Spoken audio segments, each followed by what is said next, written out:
Okay, guys, welcome to this slightly different video, okay, where I'm going to be giving you a different type of maths question. So here it is, guys. It says the answer is 16. What is my question? Now, I want you guys to drop in the comments below, okay, a question that gives you an answer of 16. Now, it is actually possible to link this to any part of the GCSE maths curriculum or even the A-level maths curriculum this year. Okay, but for our purposes, we'll try to stick here for GCSE maths questions, okay, because this is the ability to actually get you to think, guys, and to see how examiners phrase and word their questions.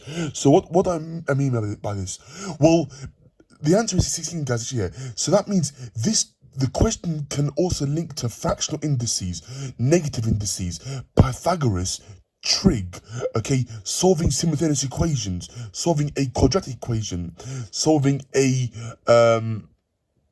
bearings problem, okay, solving any question, okay, looking at vectors, okay. It is possible to link a question that gives you the answer of 16 in the whole range of the GCSE maths course. Now, why am I doing this? Well, because this is how examiners work out the question. Now, I'm not actually an examiner, just like a little disclaimer, but this is how examiners get to think, okay, and write their exam questions, okay. If you know what the answer is, okay, to think of a question personally, okay, is actually more harder than to actually answer a given question for you, okay.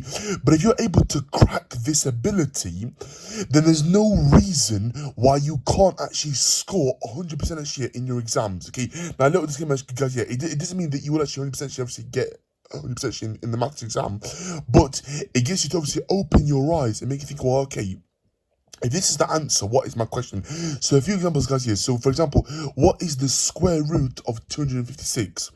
What is 4 squared? What is 2 to the power of 4? What is 8 to the power of 4 thirds? Okay, what is 4 times 4? What is 8 times 2? Okay, what is 12 add 4? Okay, what is 20 subtract 4? Okay, so on and so forth. Okay, can you see that I can link this to like the numbers section?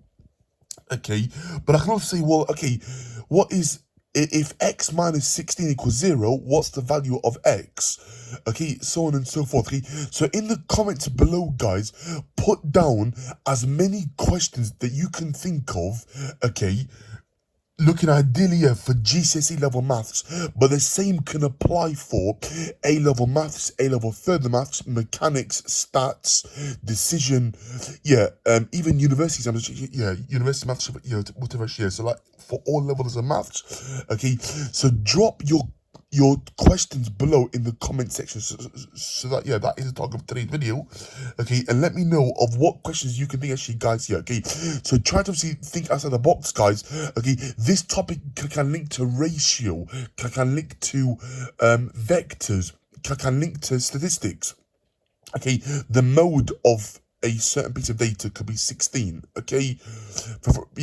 Like an example here, so if you had like 2 8 8 16 16 16 this year, what would the mode be, okay, so on and so forth, okay. So this can link to any part of the GCSE maths course, okay. So drop it in the comments below, okay. If you find it useful, please like, comment, share, subscribe, follow me on TikTok, and I'll see you inside the next video, okay. Bye for now, take care, all the best.